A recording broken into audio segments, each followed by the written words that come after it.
Welcome back to Project Celebrating Singles. I'm your host today, Christy, and I am here to introduce you guys to my friend Richard. Welcome, Richard. It's great to be here. We're so Thanks for having me. excited. Absolutely. I am really looking forward to this conversation, y'all. Richard has been a dear friend now for a number of years. We first met, I would say, probably just working in tech in the Bay Area. I don't even remember, just like maybe through mutual friends or something. But since then, we have now both moved out of the Bay, but we keep running into each other in different cities, which is fun.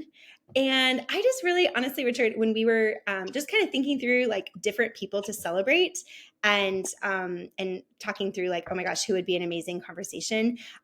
You like immediately came to mind because you do such a good job of celebrating other people, and I have felt like so celebrated by you. So I'm excited to get to celebrate you today. We're going to focus on you. And we're just going to learn a little bit more about you, learn a little bit more about what you have been thinking about, or maybe you haven't thought about it all in regards to your journey in singleness. Yeah. But if it's okay with you, we'll just hop right in, if that's cool. Yeah.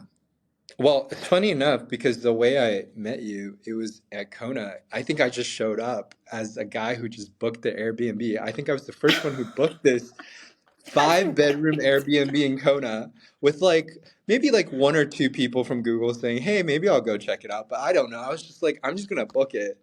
Oh, There were that's really no right. plans. I was just like, you know what? I'm just going to book it. Worst case scenario, I have a 5-bedroom to myself and everyone's just going to enjoy the pool or something. And I was like, let's do it. And that's how I met. And you were like, who is this guy who just booked the Airbnb? And then I think 10 Googlers showed up, right? And That's right. I think that was how you were like, I guess something's happening. So that was a very, very fun start to our relationship. That was fun. That is fun. Oh my gosh, Richard, I forgot about that. That's an interesting plot twist that maybe we can talk about. That when you're single, you could just book an Airbnb in Hawaii and go for it and hop on a plane and just go for it, which I love. And that was such a fun week. Obviously, we had a ton of friends that just ended up deciding to fly out. We had what ended up being a whole retreat thing pop off in Hawaii, which was super fun. But that's right. You just went for it. Okay, tell me more about what that has looked like, because I don't think that's not just a rarity, or that's not the exception to the rule. I feel like knowing even a little bit more about your life, you've been able to just go for it and do things like that. Yeah. Tell me more. Yeah, so that's the great thing about being single, I guess. It's just the flexibility of being like, I'm all in to whatever cause you're going for, whatever thing you're living for. You're like, I'm willing to take my time, my energy, my resources. There's nothing else that's kind of holding me back. I can just go straight for it. And so at that time, it was building a community. I really felt like retreats were the core. When I was in college, my best friends were made out of retreats. We just went on these retreats for a couple days, even just 3 days, just getting out of the university vibe, going somewhere else quiet, just getting a new environment and talking about things that we wouldn't even talk about in a university environment, sharing more about our actual lives and what we've been through and what we're looking for, hoping for. And so I was like, we should do a retreat at Google because that was where I worked. But I didn't feel like there was that strong of a sense of community. And you know what Google always tells you? They say, do the right thing. Whatever you think you think is the right thing, do it. And being single, you can do the right thing anytime, which is such a privilege. And I said, you know what? I'm just going to, I heard about Christy, you were doing a retreat or planning one perhaps at that point. And I was like, you know what? I'm just going to make an investment and believe that this is going to be great. And I don't think I met Chris. I don't think I met you, but other folks, you were friends with some other folks. But I kind of knew. I was like, this is going to be great. I just had a good feeling about it. And I booked the Airbnb. And guess what? Married people even came because they were like, all these singles were going. Let's jump on board because something's happening. And so we actually not only, I think the energy and the vitality, the zeal, the sort of sense of let's just go for it when you're single, that not only draws other singles into being like, hey, my life is more than just myself, but also draws married people to be like, my life is more than just my family or my immediate community. There's a greater community or greater cause that we can be fighting for. So yeah, that was really fun. That was a great way So to fun. Kick start off our all these friendship. I things. Yeah. love it. I love it. Well, but then we've also frequently found ourselves like traveling in the same city at the same time, like unbeknownst to us or kind of like unplanned, which is just also kind of fun. But yeah, I think that's really amazing. And honestly, something that we talk about in the online course. So beyond the podcast, we are also doing this online course to really just help equip people. And our what we say is we want to help the world experience singleness in a new way, Wow, because that's we just powerful. have so many people who don't experience singleness in a good way or in a healthy way. And I know I also was working in tech. I worked inside of Facebook, and I would meet these amazing people who were working on projects that are literally changing the world. And it took up a lot of time, and they didn't have a lot of time to date. And it was so Yeah. interesting how they could be so successful and yet pretty miserable in their personal life because they didn't have like that companionship and that friendship. And I know, definitely for me, and I'm curious if this has been the same for you, Richard, like finding community outside of like romantic partnership has been a game changer. It's changed everything. Like it's been so helpful. And so I don't know, do you want to talk towards that a little bit more? What that's looked like for you? Yeah, absolutely.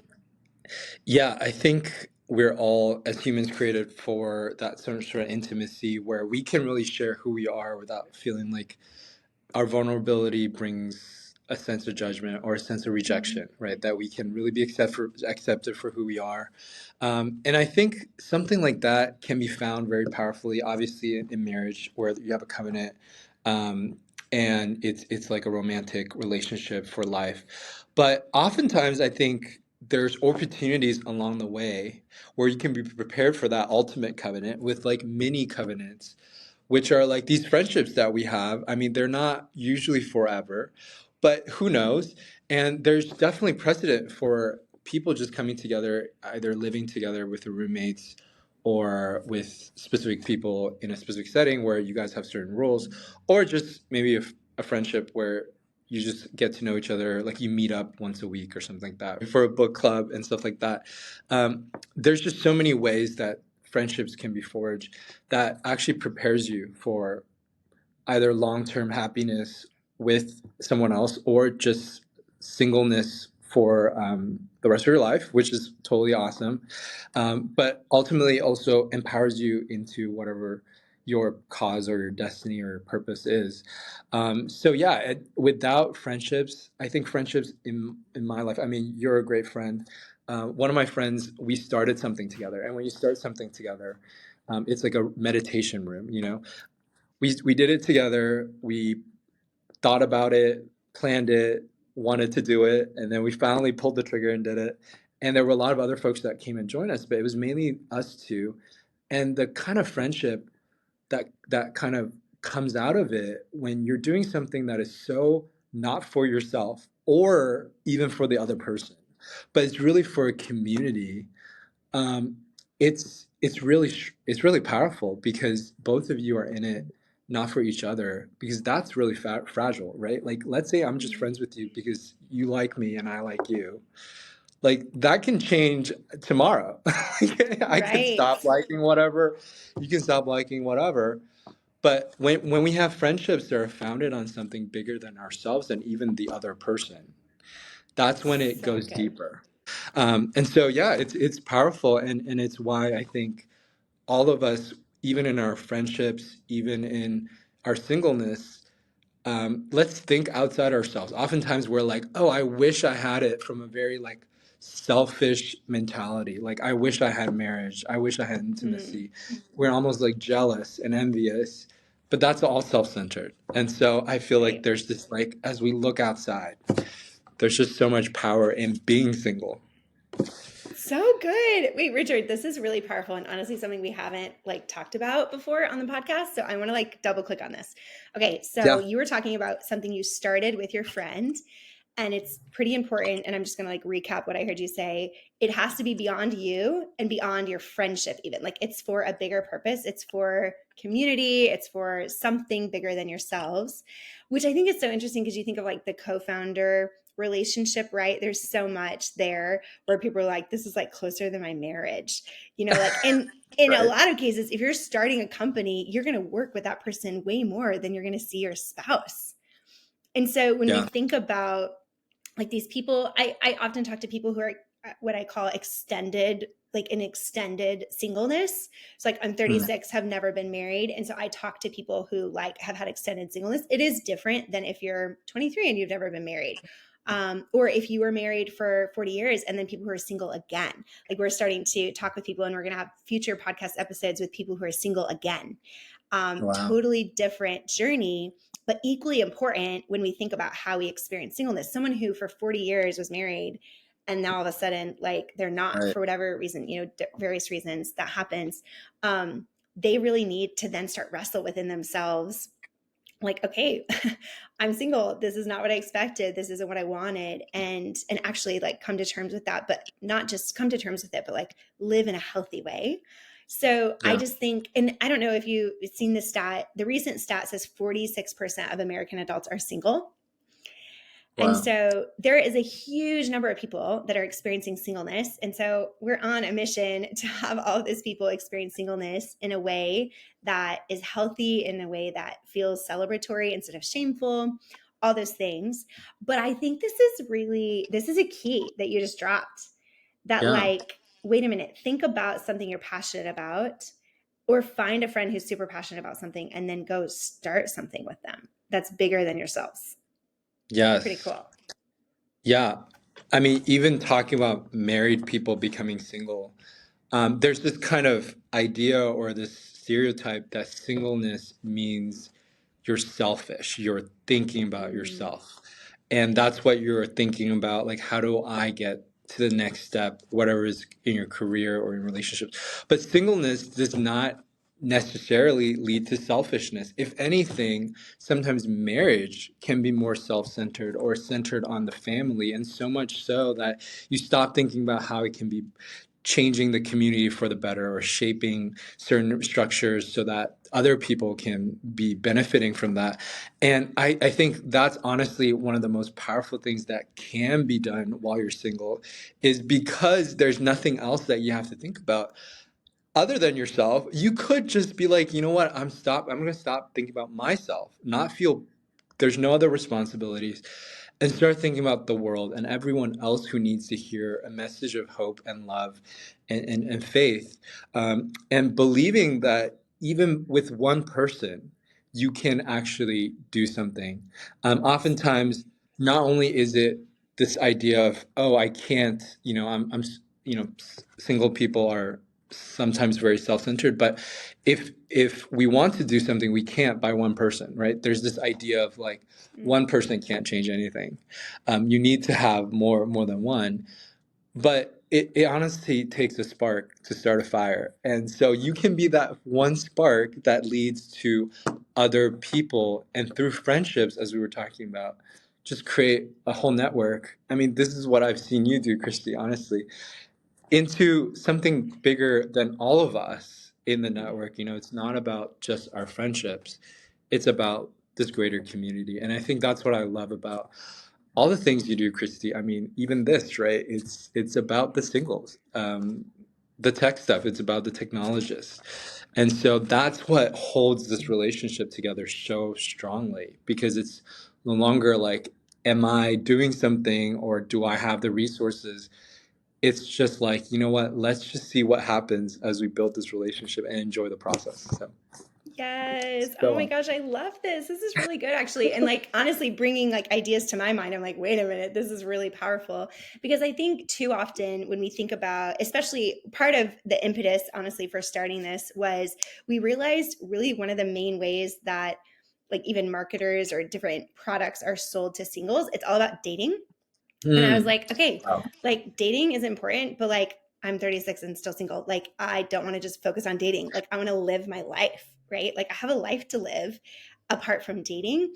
And what I was thinking about with that is like dating does sometimes get into this consumer mindset of like, okay, I'm swiping right based on this criteria that feels good for me. And like, I'm a consumer of like Right. this person, which doesn't feel right at all on a number of different levels. And also is self centered. Like, there's a bunch of, I would say, like challenges with that environment and that culture. I'm not saying like dating apps are all bad. I'm just saying I think that there is an opportunity for improvement. So if I'm talking to anyone who wants to help change this problem, email us, because we're all like, there has to be a better way. Which is why obviously we're starting this project, and hopefully it will gather a group of people that want to go change the world and help a lot of other people come along with us. So it's part of this. But I think like that idea of what you're thinking of, not being self-centered, not coming in as a consumer into a friendship even, I'm curious Yeah. what that's looked like for you, because even in our friendship, I think it's been so cool. We've had like such a healthy friendship, and it's never been like, I've never like thought you had bad motives or like ulterior motives or anything like that. And I think in general, sometimes people like haven't ever experienced a friendship like that, where it's just like Right. actually just like super healthy and no one has ulterior motives, and it's like easy to be able to just like champion one another and encourage one another. And so I don't know, is there anything that you've learned along the way of like friendships with the opposite Yeah. sex or anything like that that you want to share? Because I just feel like you're really good at Yeah. this. Like you've done this really well in our friendship. I'm very good at yes. Yeah, I mean, just speaking about consumerism and breaking out of that, I think yeah, I would love to see more apps that help singles look beyond ourselves or like make connections with a specific individual, but like find what makes us better together as a whole for others, as opposed to better together as a whole for each other. You know what I mean? And so yeah, I mean, I would love, I mean, really to see an apps or something like that where we draw the best out of each other, but not only just for us. And I think one thing I'm just randomly thinking about is like volunteering. I think there's a lot of Mm, volunteer apps, a lot of apps for like going out there and doing something different, outside of your comfort zone. And I feel like that's something that would be really cool, like drawing singles together, drawing people who are like-minded together into a place where the activity itself is focused not on themselves. But in that right. moment, they realize, wow, the other person is so passionate for that cause. And there's something that really draws me to that person. I would say the people that I'm most passionate about and the most drawn to are people who are living their lives not even for a relationship, not even Mm, for my attention or anything like that, but for a greater cause and version, a greater purpose than even what their lives are representing. And so that's something to me, honestly, I think it's what I want to, how I want to live. And so when I see that in somebody, I'm just like, man, I really want that. And I want to get to know them better. Um, and I believe that's probably the healthiest way, in my opinion, even with friendships of the same sex, where you just think, okay, that's normal. Like it's normal to just have friends and mm, to have like certain friends you're closer with, certain friends you're further away from. But sometimes even like the close friendships, you're holding on to them. You're like, I want to be friends with you forever, and we want to just go deep, bro, and like get things going where we like know each other and we can support each other really well. But really, as we support each other, I think there are these gifts that we're given, including friendships, and these are meant to not only help us, but ultimately to help us serve and love the people around us. And so I love it when our friendships, at the beginning, it kind of starts with like getting to know each other, seeing if we can gel or vibe.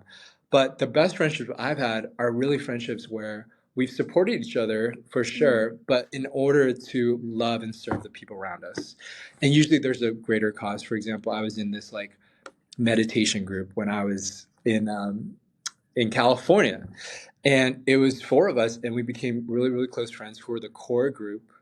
But the whole point of our friendship was to um, just bring people together and experience family together, because we felt like the singles, especially in the Bay Area, felt very lonely, and we wanted to we wanted them to experience what family could feel like in the midst of wow, that's their so family good. being further away.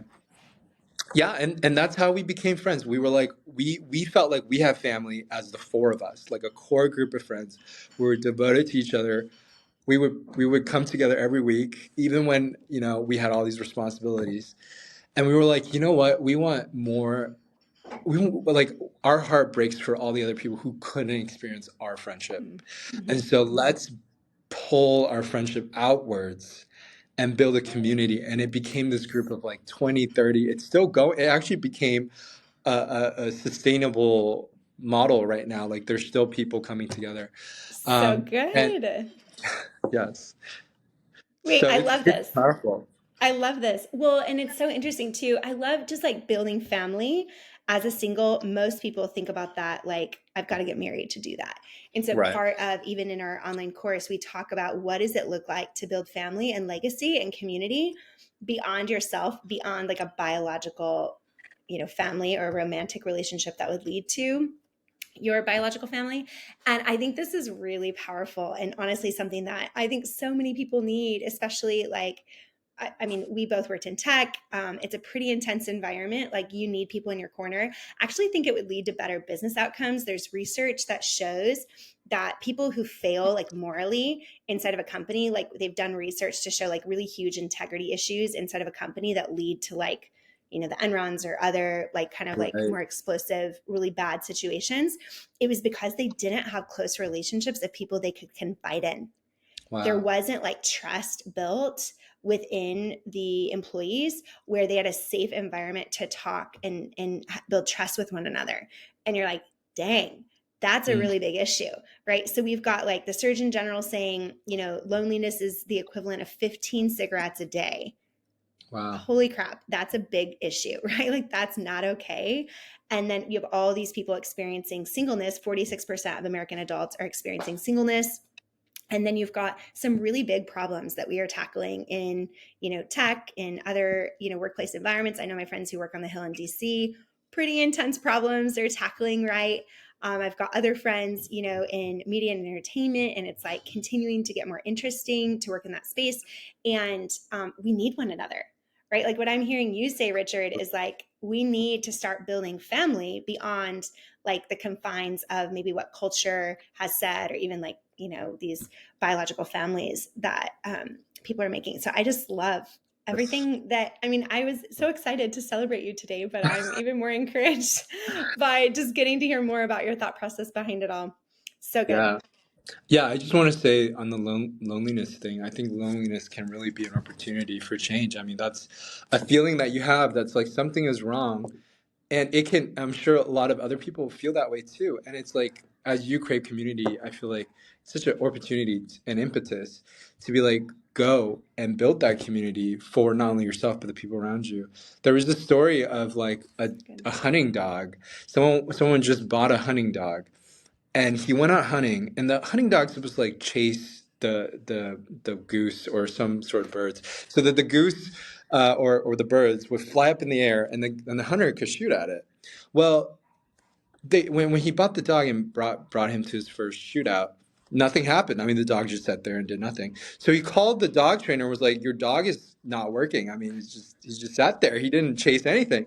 And the dog trainer said, "Did you feed the dog before he went on the trip?" And he said, "Yeah, because I thought if I feed the dog, he'll have more energy to go and like run and all that stuff." And he actually said, "Well, you're not supposed to feed the dog because when there is a hunger in us, when there's a craving for more in the dog, it actually pushes and drives it to motivates it to actually chase down the birds." And I just see that in us, right? Sometimes we want to just satisfy our hunger or our loneliness with things that will ultimately not satisfy. I mean, if we're watching, it could be pornography, it could be just Netflix, when we're filling us with those things, and then at the end of the day, we're still feeling lonely.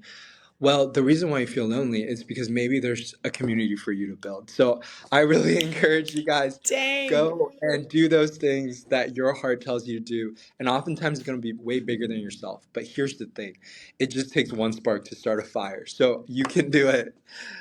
Come on, Richard, this is so good. Honestly, I think you're just speaking into our product roadmap. I think that's probably something that we got to build.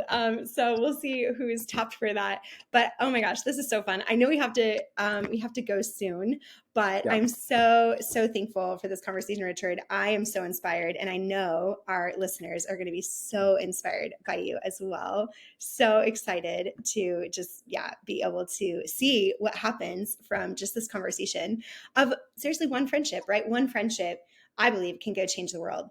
And so I'm excited to see even what you shared today as people start to go build that in their communities, in their companies, even, right? Like a lot of times people don't think about that. We've both experienced really strong community inside of our companies. So Yes. even as Richard's sharing, you can go start this at work and it can be just as powerful, which I think is so cool of your story of what happened. And during your time at Google. So I know we have to drop, but I just want to say thanks again. And Richard, it was so fun to celebrate you.